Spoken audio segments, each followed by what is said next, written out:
एक चुपचाप उभराव हुआ है, एक ताकतवर शख्स जो पर्दे के पीछे काम कर रहा है। वैश्विक कूटनीति के पर्दे के पीछे। युद्ध में सबसे खतरनाक लोग हमेशा हथियार नहीं उठाते। कुछ लोग सूट पहनकर ताकत के गलियारों में चलते हैं। उनके पास हथियार नहीं बल्कि हार्वर्ड डिग्रियां, शालीनता और शांति के वादे होते हैं। और ये नई शख्सियत किरिल दिमित्रिएव हैं, जो क्रेमलिन के एक शीर्ष दूत हैं। कुरिल दिमित्रिएव इन्हीं में हैं। कई सालों तक उन्हें रूस के संपत्ति कोष के प्रमुख के रूप में सराहा गया, जिन्हें पश्चिम ने मास्को के वैश्विक वित्त से जोड़ने वाला माना। कागजों पर वह निवेश की एक उभरती हुई सितारा की तरह दिखते थे, लेकिन असलियत में वह कहीं ज्यादा खतरनाक थे। एक क्रेमलिन फिक्सर जिसे पुतिन ने गुप्त एजेंडों के लिए जिम्मेदार बनाया था, हाल ही में व्हाइट हाउस तक पहुंच गया था, जिससे इस दशक का बड़ा भू राजनीतिक संकट पैदा होने वाला था। यह भटकी हुई कूटनीति नहीं है, बल्कि यह बातचीत के रूप में छुपा हुआ एक छल है। और यह कहानी है कि अमेरिका कैसे लगभग इसके जाल में फंस गया था। दिमित्रिएव को समझने के लिए मॉस्को द्वारा दिखाए गए चमकदार बायोडाटा को नजरअंदाज करना होगा। कई सालों तक उन्होंने एक पश्चिमीकरण रूसी की छवि बनाई। उन्होंने 2000 में हार्वर्ड बिजनेस स्कूल से MBA किया और कक्षा के शीर्ष 5% में बेकर स्कॉलर रहे। अपने करियर की शुरुआत में उन्होंने गोल्डमैन सैक्स और मैकिन्जी में भी काम किया और वह सहज अभ्यास किया हुआ कॉन्फ्रेंस रूम आत्मविश्वास विकसित किया। यह निर्दोष लगता है जब तक आप नहीं देखते कि यह क्या छुपाता है। रूस ने उनका वह रूप इसलिए बढ़ावा दिया क्योंकि इससे देश खुला और पश्चिमी व्यापार संस्कृति से जुड़ने को तैयार दिखता था। इससे वैश्विक निवेशकों को कोई ऐसा मिला जिससे वे जुड़ा महसूस करते थे। उसकी चमक केवल ऊपर से थी। मॉस्को के उच्च वर्ग में बायोडाटा अहम था, पर आपकी सोच से अलग। दिमित्रिएव को उनकी वित्तीय प्रतिभा नहीं, बल्कि रूस की सत्ता के नेटवर्क्स के प्रति वफादारी के लिए महत्व दिया जाता था। वे नेटवर्क व्यापार, खुफिया एजेंसियों, सुरक्षा सेवाओं और परिवार के जरिए क्रेमलिन की राजनीति को 2000 के बाद से परिभाषित करते हैं।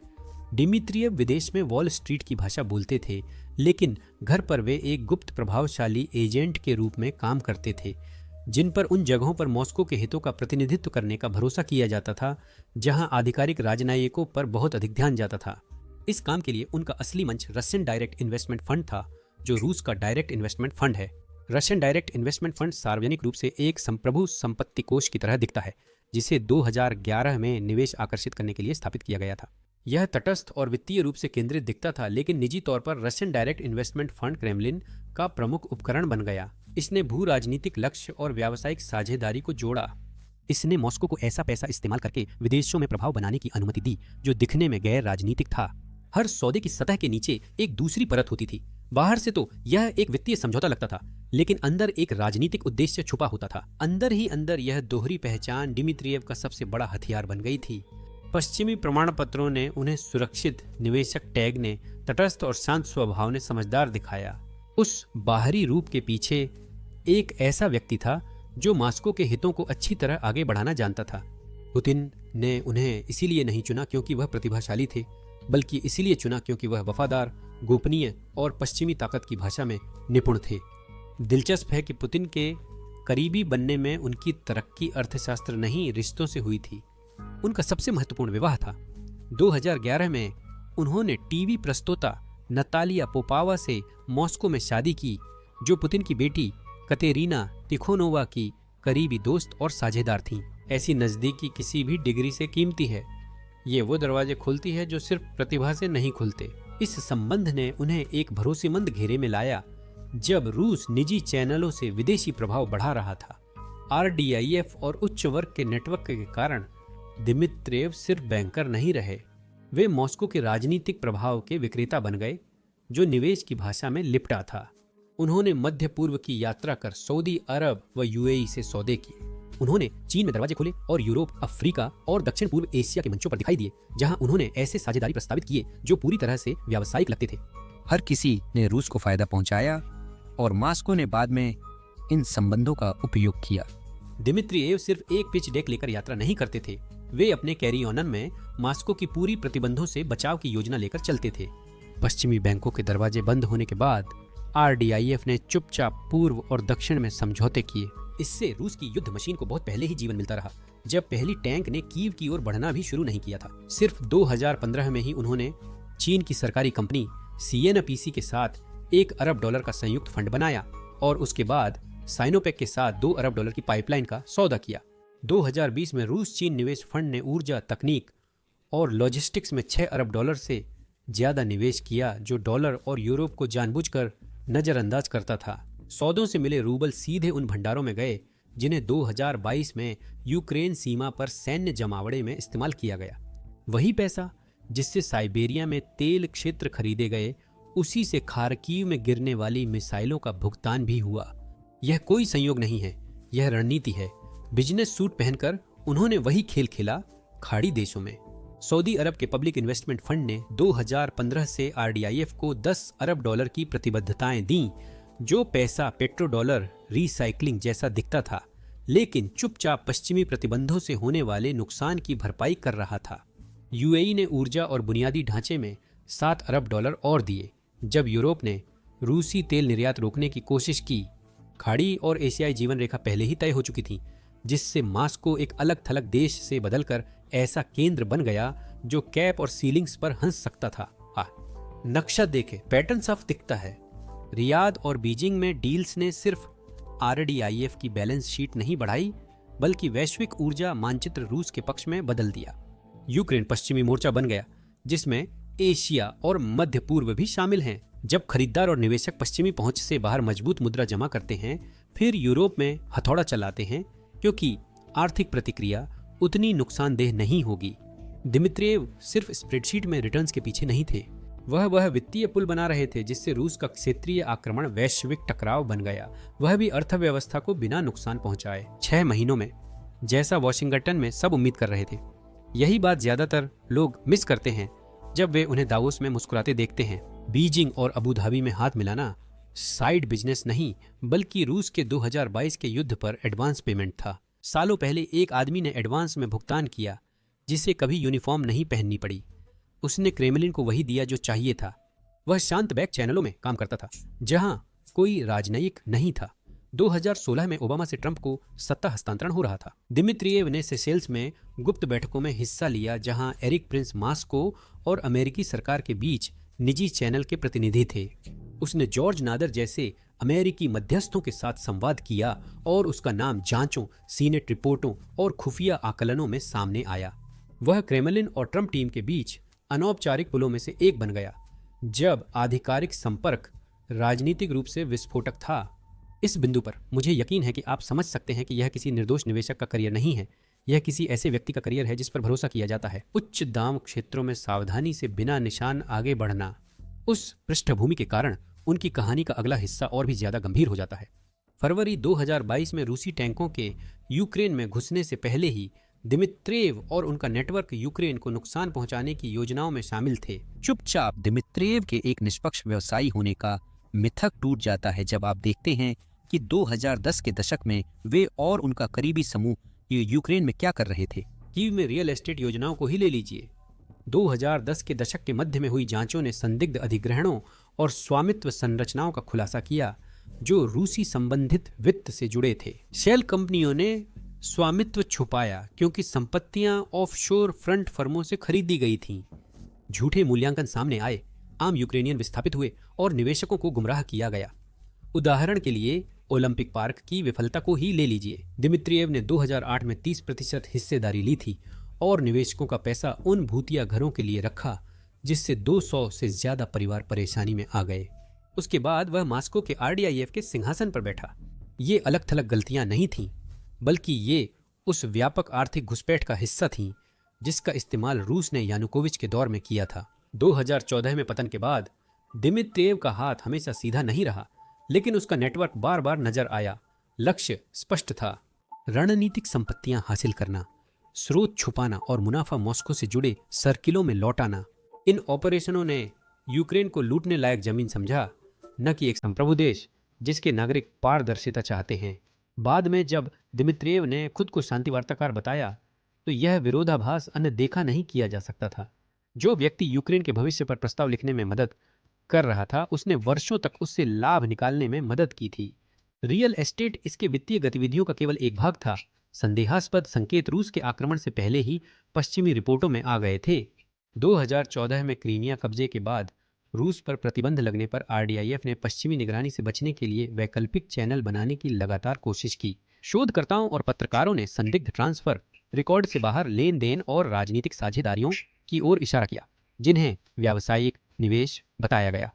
यह फंड निष्पक्ष संपत्ति कोष की तरह नहीं था, यह राजनीतिक उपकरण जैसा था। कई विदेशी कंपनियां जिन्होंने आरडीआईएफ के साथ साझेदारी की, उन्हें लगा कि वे वैध व्यापारिक सौदों में शामिल हो रही हैं, लेकिन बाद में उन्हें एहसास हुआ कि वे सीधे मॉस्को की प्रभावशाली मशीन में कदम रख चुकी हैं।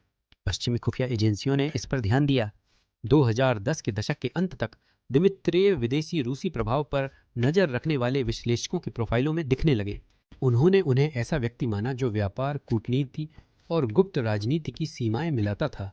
वे मॉस्को का पैसा कमजोर नियम वाले स्थानों पर लाते और ऐसे निवेश पैकेज देते जिनमें छिपी जिम्मेदारियां होती थीं।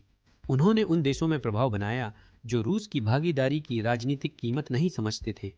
और यही हमें उस पल तक ले आता है जिसने सब कुछ बदल दिया। वह पल जब दिमित्रिएव यूक्रेन को लेकर गुप्त शांति वार्ताओं की परछाइयों में कदम रखते हैं। यहीं पूरी कहानी जुड़ती है। वही आदमी जिसने यूक्रेन से फायदा उठाया, वॉशिंगटन से गुप्त रास्ते बनाए और निवेश को राजनीति से जोड़ा। तेजी से आगे बढ़ते हैं 2025 के अंत तक, जब लगभग 4 साल से चल रही थकाऊ जंग के बीच एक नया अमेरिकी प्रशासन इससे बाहर निकलने का रास्ता तलाश रहा है। वही आदमी फिर सामने आया, इस बार यूक्रेन द्वारा अस्वीकृत युद्ध विराम प्रस्ताव बनाते हुए। मुख्य समाचार एजेंसियों ने खुलासा किया है कि दिमित्रिएव ने अक्टूबर के अंत में मियामी में बंद कमरे में हुई एक बैठक के दौरान शांति रूपरेखा तैयार करने में मदद की थी। इसका मकसद यूक्रेन को जबरन आत्मसमर्पण के लिए मजबूर करना था। और भी बुरा यह था कि चर्चाएं खुले में नहीं, बल्कि निजी अमेरिकी रूसी मध्यस्थों के जरिए, जिसमें ट्रंप के सहयोगी स्टीव विटकॉफ और जारेड कुशनर भी थे, हुई। कीव, जो इस सबका शिकार था, उसे पूरी तरह से बाहर कर दिया गया। जब इस गुप्त शांति योजना का विवरण सामने आया तो यूक्रेन का गुस्सा तुरंत और समझ में आने वाला था। इस योजना ने यूक्रेन की वास्तविकता को नहीं दर्शाया, इसने यूक्रेन के नुकसान को नहीं दर्शाया, इसने यूक्रेन के संप्रभुता के अधिकार को नहीं दर्शाया। यह उस सरकार के हितों को दर्शाता था जिसने उन पर हमला किया था, और उस आदमी के हितों को दर्शाता था जिसने वर्षों तक चुपचाप यूक्रेन की कमजोरी का फायदा उठाया था। यहीं धोखेबाज की हरकतें साफ हो जाती हैं। दिमित्रिएव ने एक ऐसे प्रस्ताव को आकार देने में मदद की जो कागज पर संतुलित दिखता था, लेकिन संरचनात्मक रूप से रूस की रणनीतिक उपलब्धियों की रक्षा करने की ओर झुका हुआ था। भाषा नरम थी, शर्तों को समझौते की तरह पेश किया गया, लेकिन इनमें ऐसी बातें थीं जिनका मकसद युद्ध को जमे हालात में रखना था। मॉस्को की शर्तों पर उनका उद्देश्य क्षेत्रीय रियायतें हासिल करना और अंतर्राष्ट्रीय प्रतिबंधों को नरम करना था, बिना रूस की वास्तविक वापसी की कोई आवश्यकता रखे। ये सब एक ऐसे वित्तीय व्यक्ति से जो तटस्थता और प्रगति का दावा करता है। उसका काम साबित करता है कि रूस ने दिमित्रिएव को सोच समझकर चुना। उन्हें ऐसा व्यक्ति चाहिए था जो पश्चिमी दिखे, सुसंस्कृत और समझदार लगे, जो अमेरिकी मध्यस्थों के सामने बिना कोई संदेह उठाए बैठ सके, जो स्थिरता कह सके लेकिन उसका मतलब रियायतें हों। ऐसा व्यक्ति जिसकी निवेश पृष्ठभूमि उसे तटस्थ दिखाए। दिमित्रिएव उसी भूमिका के लिए उपयुक्त थे। इस बिंदु पर आप शायद सोच रहे होंगे कि ऐसा व्यक्ति अमेरिका के सबसे ऊंचे पदों तक कैसे पहुंच सकता था। ब्लैकलिस्टेड क्रेमलिन अधिकारी होने के बावजूद वह अमेरिका कैसे पहुंचा? इसका जवाब उसकी कहानी के सबसे रोचक हिस्सों में है। स्पॉइलर अलर्ट, वह न कूटनीति से आई थी, न योग्यता से, बल्कि व्यक्तिगत संबंधों से आई थी। दिमित्रिएव पहले से ही अमीर अमेरिकी रियल एस्टेट डेवलपर, ट्रंप के दोस्त और मध्य पूर्व के लिए विशेष दूत स्टीव विटकॉफ को जानते थे, जो चर्चा में मध्यस्थ बने। वह विटकॉफ को रियल एस्टेट सर्कल से जानते थे और फरवरी 2025 कैदी अदला बदली में उनकी मदद से एक अमेरिकी शिक्षक रूसी जेल से रिहा हुआ। यह है असली बैक चैनल चाल। उस संबंध ने निजी बातचीत का रास्ता खोला जो सरकारी चैनलों को दरकिनार करती थी। रूस हमेशा व्यक्तिगत बैक चैनल पसंद करता है। ये जांच से बचते, तेज काम करते और दस्तावेज नहीं छोड़ते। उन्हें ठीक वही मिला। दिमित्रिएव को इन हालात में काम करना आसान लगा क्योंकि उनका करियर ऐसी संरचना में काम करने की ट्रेनिंग दे चुका था। यूक्रेनी अधिकारियों को उनकी भागीदारी पता चलते ही प्रतिक्रिया तेज थी। कुछ घंटों में कीव में उनके पुराने व्यापारिक संबंध फिर चर्चा में आ गए। यूरोप और अमेरिका के विश्लेषकों ने चेताया कि उनकी शांति योजना पर भरोसा नहीं किया जा सकता। यह पागलपन नहीं था, यह पैटर्न की पहचान थी। नतीजतन यूक्रेन ने उस योजना को पूरी तरह से खारिज कर दिया और पश्चिमी राजनयिकों ने खुद को उससे दूर कर लिया। जो शख्स पहले वैश्विक सम्मेलनों में बिना जांच शामिल होता था, अब सबकी नजरों में आ गया। ऐसे में चमकदार मुखौटा अब टिक नहीं पाया। 2025 के अंत तक RDIF अभी भी अमेरिकी ट्रेजरी के प्रतिबंधों के तहत अवरुद्ध है और इसके 10 अरब डॉलर के प्रबंधित संपत्ति पश्चिमी बाजारों में जमी हुई है।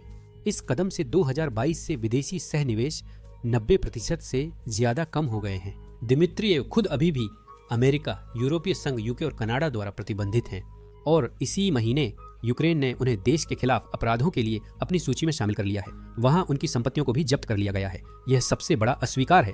पश्चिमी देश और अब खुद यूक्रेन ने भी साफ सुथरे बैंकर के दिखावे को तुरंत भांप लिया। उनकी पूरी कहानी देखने पर यह पैटर्न साफ दिखता है। दिमित्रियेव ने भटकाव को ही करियर बनाया। उन्होंने आधुनिक निवेशक की छवि और निजी रास्तों का उपयोग राजनीतिक प्रभाव बढ़ाने व ऐसे नतीजे गढ़ने में किया जिन्हें कूटनीति सार्वजनिक रूप से नहीं अपना सकती थी। उन्होंने अपने इरादे छुपाने को शिष्ट भाषा अपनाई। धोखाधड़ी केवल एक पल की नहीं बल्कि उनकी पूरी पेशेवर जिंदगी में थी। दिमित्रियेव जैसे लोग गोपनीयता आधारित प्रणालियों के लिए जरूरी होते हैं। वे वहां काम करते हैं जहां पारदर्शिता मुश्किल होती है और धीरे बोलते हैं जब आधिकारिक आवाजें डराती हैं। वे सौदे और संदेश लाते हैं जो बेगुनाह दिखते हैं पर राजनीतिक परिदृश्य बदल देते हैं। वे देशों के बीच आते जाते हैं, ऐसे संदेश लाते हैं जो मंत्री नहीं कह सकते। दिमित्रियेव ने जल्दी ही ग्रे जोन में रास्ता बनाना सीख लिया और क्रेमलिन ने हर कदम पर उसे इनाम दिया। उसकी कहानी एक आदमी की महत्वाकांक्षा से बढ़कर है। यह दर्शाता है कि आधुनिक रूसी रणनीति ऐसे लोगों पर निर्भर है जो सीमाएं मिटा सकते हैं।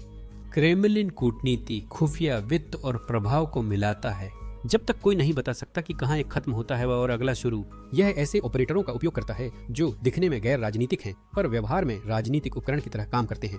दिमित्रियेव ने सिस्टम पूरी तरह अपनाया था, इसलिए उनकी बनाई शांति योजना शुरू से ही दोषपूर्ण थी। जो समझौता बंद दरवाजों के पीछे यूक्रेन से वर्षों लाभ उठाने वाले व्यक्ति ने किया हो वह कभी निष्पक्ष नहीं हो सकता। इसने जिंदगी के लिए लड़ने वालों को बाहर किया। इसने रूस के लक्ष्यों को अच्छे शब्दों में छुपाया, युद्ध रोकने की कोशिश की ताकि हमलावर को इनाम और पीड़ित को सजा मिले। इसने शांति को लेन देन बना दिया, संप्रभुता नहीं। इन सब बातों से एक ही नतीजा निकलता है। एक ऐसा आदमी जिसकी पूरी जिंदगी का काम धोखे पर टिका हो उस पर कभी भरोसा नहीं किया जा सकता। किसी के भी भविष्य को तय करना, खासकर उस देश के भविष्य को जिसका उसने शोषण किया। वह महंगा सूट आखिरकार दागदार हो गया। अब वह इससे बच नहीं सकता।